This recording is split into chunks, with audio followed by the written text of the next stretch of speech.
4 motores era o padrão para segurança, até a Boeing apostar tudo em 2.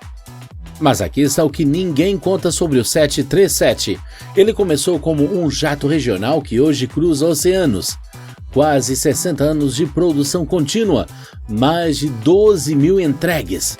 O segundo avião comercial mais vendido da história. O que acontece quando você se recusa a recomeçar? Quando cada melhoria precisa caber em uma estrutura desenhada antes do pouso na Lua. Você acaba com motores achatados como panquecas, trem de pouso que nunca reabre totalmente, tecnologia tirada de aviões a hélice e uma calota que pode tirar do ar um jato de 100 milhões de dólares. Cada peculiaridade conta uma história sobre engenheiros que fizeram o impossível funcionar, sobre companhias aéreas que se recusaram a deixar ele morrer, sobre uma aeronave que era para ser temporária, mas virou eterna. Hoje você vai descobrir porque esse design ainda domina os céus. De soluções de engenharia desesperadas a cláusulas antigas que dobram regulações modernas. De escadas embutidas que de algum jeito ainda fazem sentido a sistemas de backup de outra era. E a primeira curiosidade, você vê toda vez que embarca. Peculiaridade 1. A solução do motor achatado. Os motores do 737 têm a parte de baixo achatada. Isso não é aerodinâmica, é desespero. A Boeing projetou o 737 original bem perto do chão. Os carregadores de bagagem precisavam alcançar os compartimentos sem escadas. Os passageiros podiam embarcar por escadas embutidas. A altura do solo determinava tudo. Os motores Pratt & Whitney JT8D originais encaixavam perfeitamente, compactos, redondos, problema resolvido. Depois, as companhias aéreas pediram eficiência. A Boeing respondeu com motores CFM56 maiores no 737 Classic. Esses turbofans prometiam uma economia enorme de combustível, só que eles não cabiam. Então fizeram algo radical. Achatavam a parte de baixo da carcaça do motor, pegaram um tubo circular e o espremeram até o fundo ficar plano. Seu turbofan de milhões de dólares, literalmente remodelado para caber em uma asa projetada nos anos 60. Esse fundo plano cria um fluxo de ar um pouco menos ideal, mas os ganhos de eficiência do motor maior compensam totalmente. As companhias aéreas economizam milhões em combustível, mas esse compromisso gerou um efeito dominó. O 737 MAX precisou de motores CFM International LEAP 1B ainda maiores. A Boeing levou essa solução ao limite, motores tão grandes e posicionados tão à frente que mudaram a maneira como o avião se comporta em voo. Isso levou ao MCAS, que levou a 2 acidentes, que fizeram toda a frota ser parada no mundo inteiro. Tudo por causa de uma decisão inicial de manter o avião perto do chão, criando um efeito em cascata que dura 6 décadas. As melhores soluções de engenharia geralmente são as feias que funcionam, até que não funcionam. Mas se você acha estranho o motor achatado, espere para ver o que acontece com o trem de pouso. Esquema 2. Os tripés de pouso à mostra. As rodas não desaparecem quando o trem de pouso se recolhe. Dá para ver elas, sem portas, sem coberturas, só borracha e cubos de rodas. Quase todo o avião moderno guarda o trem de pouso atrás de portas fechadas, limpo, aerodinâmico. O 737 voa com as rodas visíveis embaixo da fuselagem. Isso não é um deslize. É a filosofia clássica da Boeing. Simplicidade em vez de sofisticação. Portas do trem de pouso adicionam peso, complexidade, possíveis pontos de falha. A Boeing optou por ignorar as portas totalmente. Em vez disso, usaram vedações de lâminas, abas de borracha que se moldam ao redor das rodas e calotas superdimensionadas que completam o perfil aerodinâmico. Não é elegante, mas funciona. Agora, a parte interessante. Essas calotas não são um enfeite opcional, são equipamento obrigatório de segurança. Cada uma tem sensores de velocidade das rodas que alimentam o sistema de freio anti-travamento. Perdeu uma calota, perdeu dados de segurança críticos. Falaremos mais sobre isso depois. Os 737 modernos ainda usam esse mesmo sistema. Por quê? O certificado tipo da Boeing é herdado desde 1967. Mudar para compartimentos com portas fechadas exigiria uma recertificação gigante, bilhões em custos, anos de testes. A solução tosquinha de décadas atrás ainda é boa o suficiente para 2025. Cada vez que um 737 recolhe o trem de pouso, você está vendo uma decisão de design da administração Johnson. Peculiaridade 3. Escadas no bolso. O 737 é o único avião comercial moderno com escadas embutidas. Enquanto os jatos da Airbus e as aeronaves maiores da Boeing exigem pontes de embarque ou escadas móveis, muitos 737s carregam sua própria escada, guardada embaixo da porta da frente, pronta para ser usada em segundos. Os passageiros embarcam pela frente e desembarcam pela traseira, sem necessidade de equipamentos terrestres. A Ryanair usa isso para turnaround de menos de 30 minutos. A ironia? Esse recurso, agora opcional, existe porque o 737 foi feito para aeroportos regionais que não tinham infraestrutura, cidades pequenas, lugares onde não existiam pontes de embarque. Hoje, o 737 opera no Heathrow, JFK em Nova York e Changi, em Singapura. Aeroportos com pontes de embarque high-tech em todos os portões. E mesmo assim, aquela escada embutida continua uma opção. As companhias low-cost descobriram que é mais rápido e barato do que esperar pelos equipamentos do aeroporto. A Ryanair estaciona em portões com pontes totalmente funcionais e usa as escadas da própria aeronave. Essa escada pesa cerca de 90 quilos. É combustível que você está carregando em todo o voo. A maioria das companhias remove elas. Mas para as que querem turnaround rápido, essas escadas valem ouro. A Boeing tem entregado 737 MAX novinhos com escadas embutidas para clientes que optam por elas, em 2025. Para companhias que vão para aeroportos com terminais bilionários. Às vezes, a melhor tecnologia se recusa a morrer. Mas as escadas não são o único recurso que parece do passado. Especialidade 4. A porta de carga ao contrário. A maioria das portas de carga de aviões abre para fora. Você puxa para abrir, carrega a carga, fecha. As portas de carga do 737 abrem para dentro. Em 2022, um 737 da KLM pousou em Amsterdã com a porta dianteira de carga parcialmente aberta. Passageiros filmaram um buraco aberto na fuselagem enquanto o avião taxiava. Nada caiu, nenhuma mala, nenhuma carga. Tudo ficou no lugar. Por quê? Porque as portas de carga do 737 são um recurso de segurança acionado pela pressão. Quando a cabine pressuriza, milhares de quilos de pressão interna empurram para fora em todas as superfícies. Na maioria dos aviões, isso exige mecanismos de trava robustos nas portas que se abrem para fora.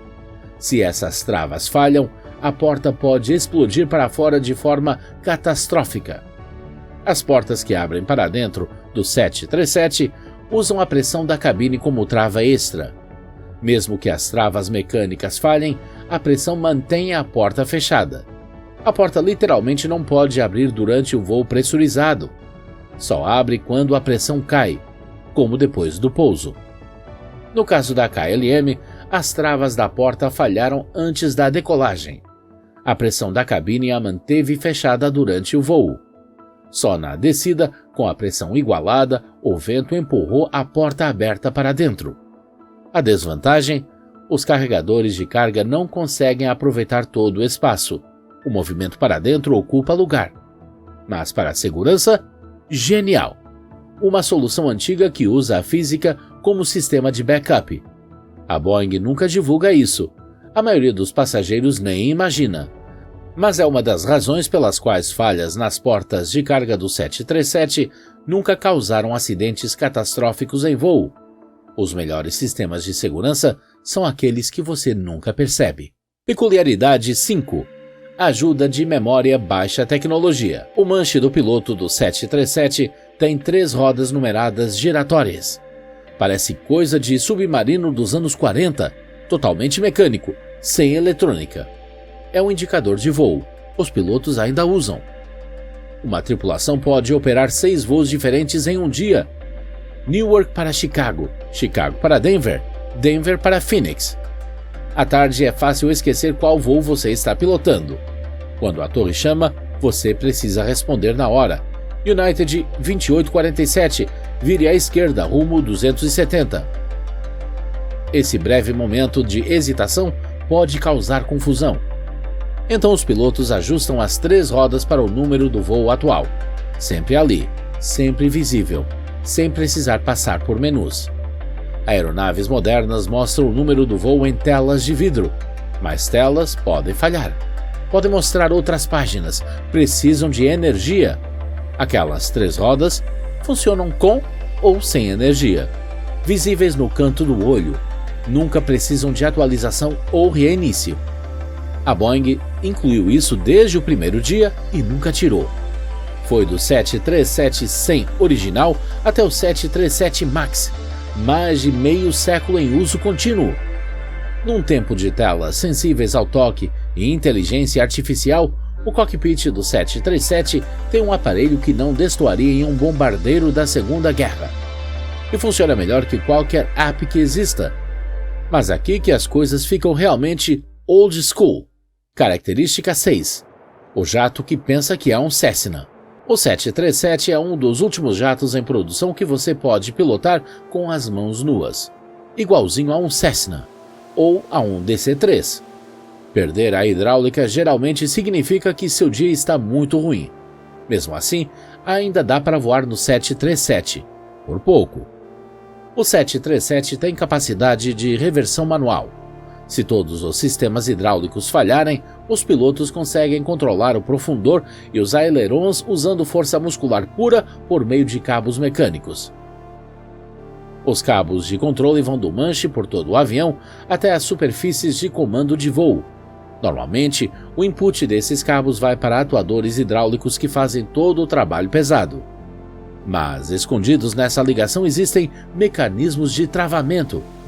Quando a hidráulica falha, esses mecanismos destravam. Os cabos conectam direto a pequenas abas nas superfícies de controle. Movendo o manche, você puxa os cabos que puxam as abas, gerando forças aerodinâmicas. Isso exige força incrível, mas funciona, na medida certa para manter o avião controlável. Por que o 737 ainda tem essa tecnologia? Porque a Boeing o projetou quando a confiabilidade hidráulica ainda não era garantida. A reversão manual era o último recurso, e tirar esse sistema exigiria uma recertificação gigantesca. Então ele fica, esse sistema antigo quase nunca usado de cabos, polias e mecanismos que percorre todo o avião. Qualquer outro jato moderno seria incontrolável na mesma situação. Às vezes, o medo de décadas atrás salva vidas nos anos 2020. E falando em sistemas de segurança inesperados. Curiosidade 7. A tampa de roda crítica. Lembra das rodas principais expostas com aquelas tampas enormes? Num 737, perder uma tampa pode deixar o avião no chão. Não é só porque fica feio, é porque ela é um componente de segurança vital. Dentro de cada tampa tem um sensor de velocidade da roda.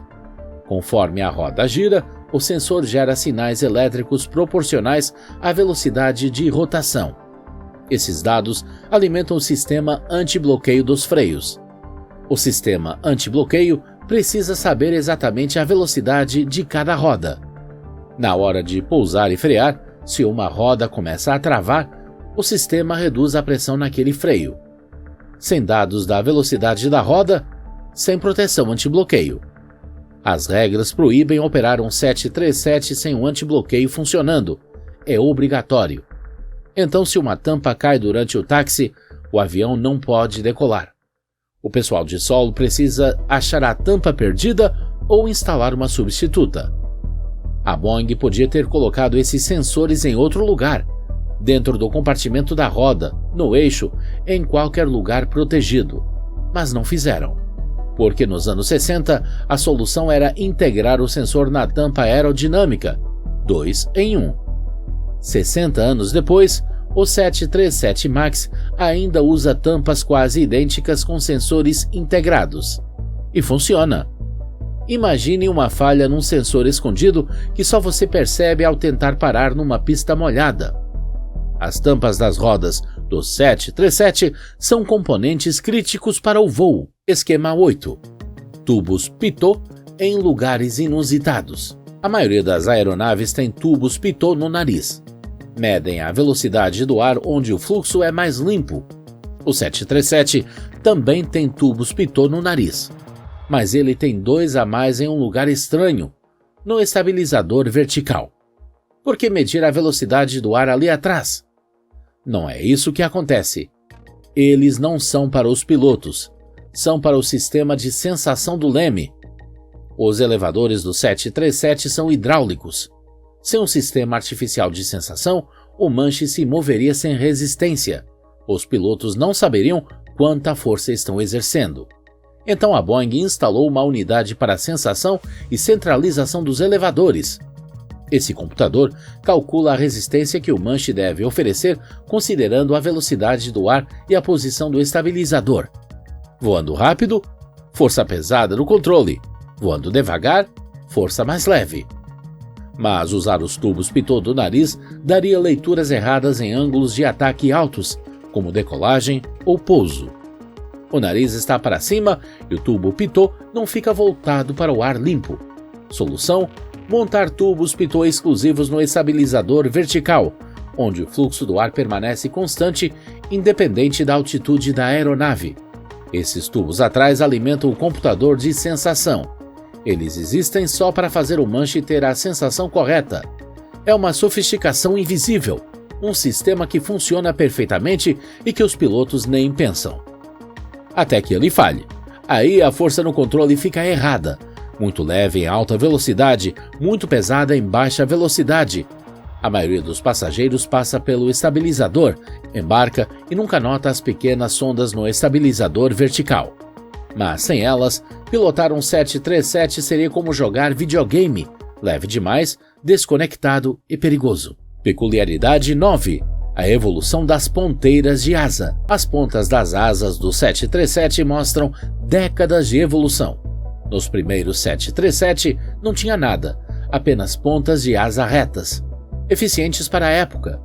Depois surgiram as winglets integradas nos anos 2000, pontas curvadas para cima que reduziam o arrasto e economizavam combustível. As companhias aéreas adoraram, mas a Aviation Partners Boeing não parou por aí. Inventaram as winglets scimitar divididas, uma segunda ponta virada para baixo abaixo da principal. O resultado, mais 2% de economia de combustível sobre as winglets integradas, que já eram eficientes. Faça as contas para uma frota inteira e estamos falando de centenas de milhões em economia anual. O que é genial aqui? Essas winglets podem ser instaladas depois. Não precisa de avião novo. A Aviation Partners Boeing desmonta as antigas e coloca as cimitares divididas. 737NGs mais antigos podem ser atualizados. Leva dias, não anos. E a economia paga a instalação em 2 a 3 anos.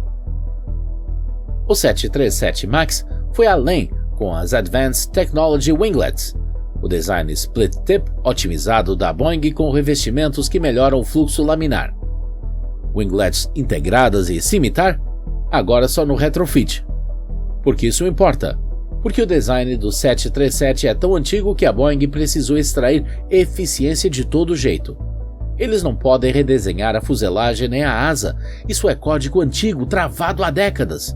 Mas as pontas de asa, essas podem evoluir. Enquanto a estrutura básica do 737 tem quase 60 anos, as pontas das asas representam a aerodinâmica de ponta dos anos 2020. Passe por qualquer aeroporto grande e procure as winglets, integradas, scimitar divididas. Winglets do MAX, cada uma de uma época diferente, todas na mesma asa basicamente. Nem sempre é preciso começar do zero.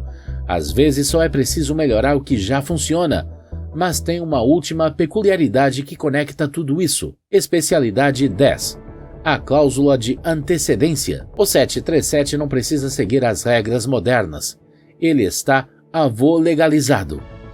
Quando a Boeing projetou o 737 nos anos 60, ele cumpria todas as normas de segurança daquela época.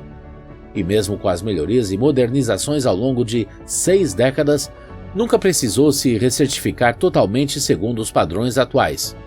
O trem de pouso exposto hoje não seria aprovado em um projeto novo. O pouco espaço ao solo que obriga os motores a ficarem quase achatados, regras modernas exigiriam soluções diferentes. Até o sistema de reversão manual usa tecnologia considerada ultrapassada, mas a Boeing não precisa mexer nisso. Eles só precisam atender às normas dos anos 60 para o certificado de tipo original. É por isso que o 737 pode continuar evoluindo sem virar uma aeronave completamente nova. Se mudasse demais, precisaria de recertificação completa segundo regras modernas, um processo bilionário e que levaria anos. Então a Boeing andou na corda bamba, atualizou os motores, melhorou os winglets, modernizou a aviônica, mas manteve a estrutura básica, o trem de pouso e o sistema de controle de voo iguais. O 737 MAX levou isso ao limite extremo. Aqueles enormes motores LEAP mudaram o jeito da aeronave voar a ponto da Boeing precisar do MCAS para disfarçar a diferença. Admitir que o voo era diferente significaria exigir novas habilitações para os pilotos, quebrando a promessa do "continua sendo só um 737". Sabemos como isso acabou. A cláusula de antecedência é a maior força e a maior fraqueza do 737. Permite melhorias contínuas sem começar tudo do zero, mas também prende a Boeing a decisões de projeto de uma era em que computadores ocupavam salas inteiras e gasolina custava centavos. Cada peculiaridade que discutimos vem dessa realidade. O 737 é um avião de outra época vestido com uma roupa moderna, e de algum jeito ele ainda voa. O 737 deveria ter sido aposentado há décadas. A Boeing planejou substituí-lo pelo 757 nos anos 80, depois, quem sabe, um projeto totalmente novo nos anos 2000. Nada disso aconteceu. Por quê? Porque as companhias aéreas não queriam um substituto, queriam mais 737. A eficiência de manter os pilotos em uma única certificação, os benefícios de uma frota comum, a confiabilidade comprovada de uma fuselagem aprimorada por 60 anos, a economia era imbatível. Então, a Boeing continuou construindo, atualizando e esticando. O 737-100 acomodava 85 passageiros em uma configuração de 2 classes e voava cerca de 1.500 milhas náuticas. O 737 MAX 10 leva até 204 passageiros em 2 classes e voa cerca de 3.100 milhas náuticas. Isso não é evolução, é transformação. Hoje o 737 continua entre os aviões comerciais mais procurados, com milhares de unidades encomendadas e produção garantida por anos. E o que é fascinante, numa indústria obcecada pela tecnologia mais recente, o avião mais bem-sucedido é aquele que se recusa a ser novo. Ele pega o pragmatismo de outra época e o melhora aos poucos, ano após ano. Sem materiais revolucionários, sem aerodinâmica radical, sem propulsão que mude o jogo. Apenas refinamento incansável e nada glamouroso. O 737 provavelmente ainda estará em produção em 2030, talvez em 2040. Mais de 70 anos fabricando sem parar. Nenhum outro avião chega perto. Porque às vezes a melhor tecnologia não é a mais nova, é aquela que funciona, que as companhias aéreas entendem e que se recusa a morrer. Antes de ir, o algoritmo do YouTube acha que você vai gostar do próximo vídeo, então por que não conferir?